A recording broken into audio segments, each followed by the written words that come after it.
오늘 말씀을 보면 죽은 사람들이 어떻게 살아나고 살아날 때에 어떠한 몸을 입게 될 것인가라는 질문을 하게 되는데, 그 질문에 대한 대답이 바로 오늘 말씀입니다. 이런 질문을 한 사람들은 당연히 부활을 믿지 않는 사람들이겠죠.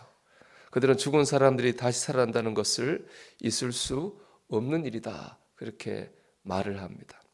이에 대해 바울은 씨가 심어져서 열매가 맺히는 그런 과정을 통해서 부활의 진리를 설명하고 있습니다. 36절 보겠습니다.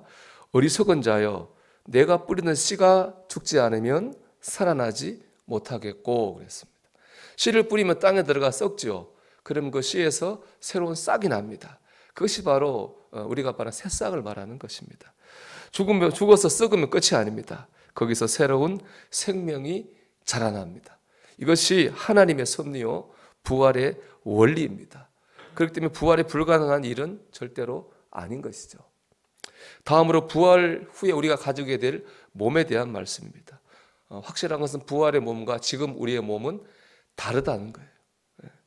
자, 37절입니다.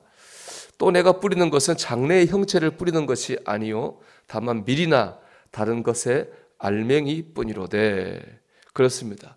여러분, 참외를 먹고 싶더라 가지고 참외를 땅에 심지는 않잖아요. 뭘 심습니까, 여러분? 참외 씨를 심는 거죠.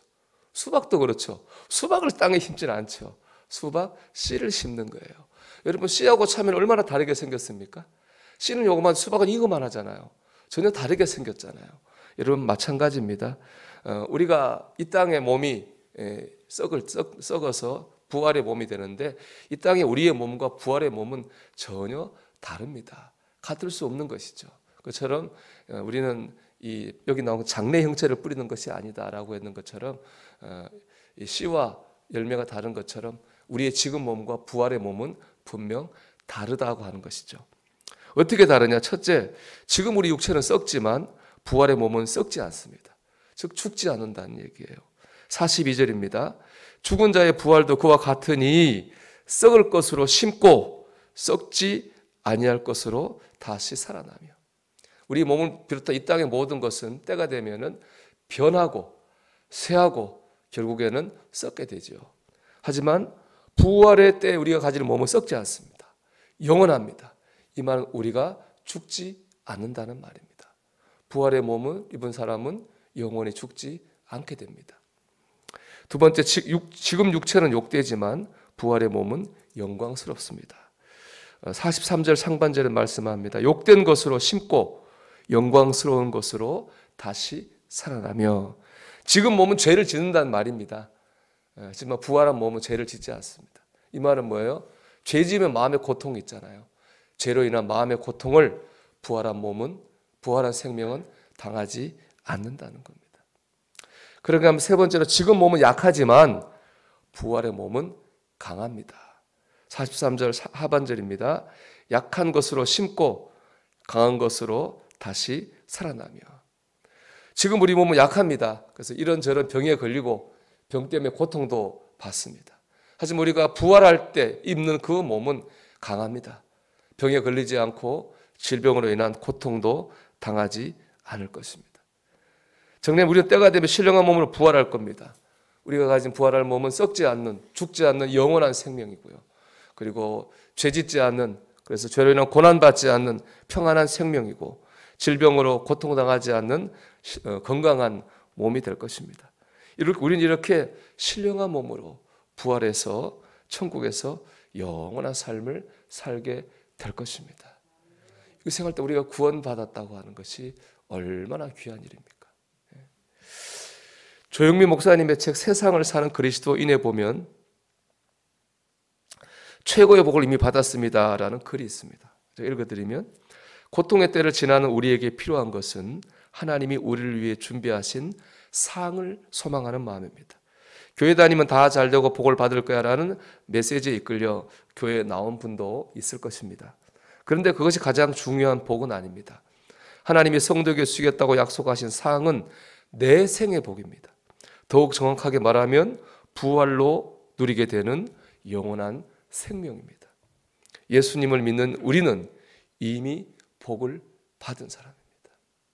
저는 참 이 마지막 구절이 마음에 와닿았어요. 예수를 믿는 우리는 이미 복을 받은 사람입니다.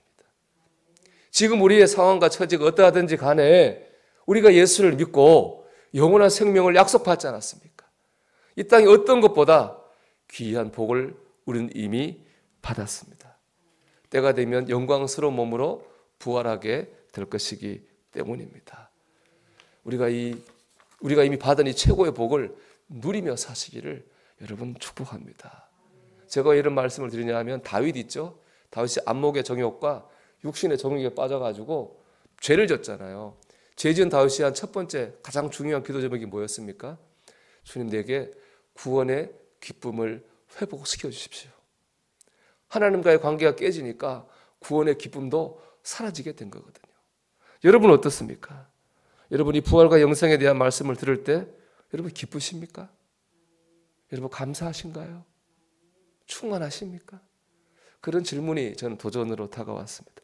혹시 구원의 기쁨을 잊어버리지 않았는지, 혹은 구원의 기쁨이 100%인데 20%, 30%, 50%만 누리고 살고 있는 것은 아닌가, 그런 생각을 한번 해보았습니다. 이 세상에서 아무리 빛나는 영광도 때가 되면 쇠하고 변하고 썩게 됩니다. 그러나 주님 주시는 부활의 영생의 기쁨은 영원한 것이죠. 제가 참 신기한 일은 장모님이 오후에 돌아가셨는데 제가 낮잠을 잘 못 잡니다. 원래 예민해서. 어제는 오전에 와서 설거 준비하고 점심 졸려서 저도 모르게 잠이 들었어요. 근데 꿈을 꾸는데 웬 이상한 분들이 와서 장례 예배를 인도하는 거예요. 제가 막 쫓아냈어요. 그래서 제대로 된 분들이 장례 예배를 인도하더라고요. 잠이 딱 깼는데 집사람이 전화가 온 거예요. 그때 바로 장모님이 숨을 안 쉬신다고 전화하셨어요. 돌아가신 거죠. 참 하나님의 뜻이 있는 거죠. 우리는 우리가 모르는 세계는 없다고 생각해요. 우리가 모르는 세계는 없는 게 아니고 모르는 거죠. 신령한 세계입니다.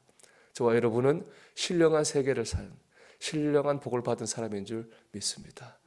오늘도 우리 이런 소망을 가지고 우리 주님 안에서 비록 육을 몸을 입고 있지만은 신령한 삶을 살아가는 저와 여러분이 되시기를 주의 이름으로 축원합니다.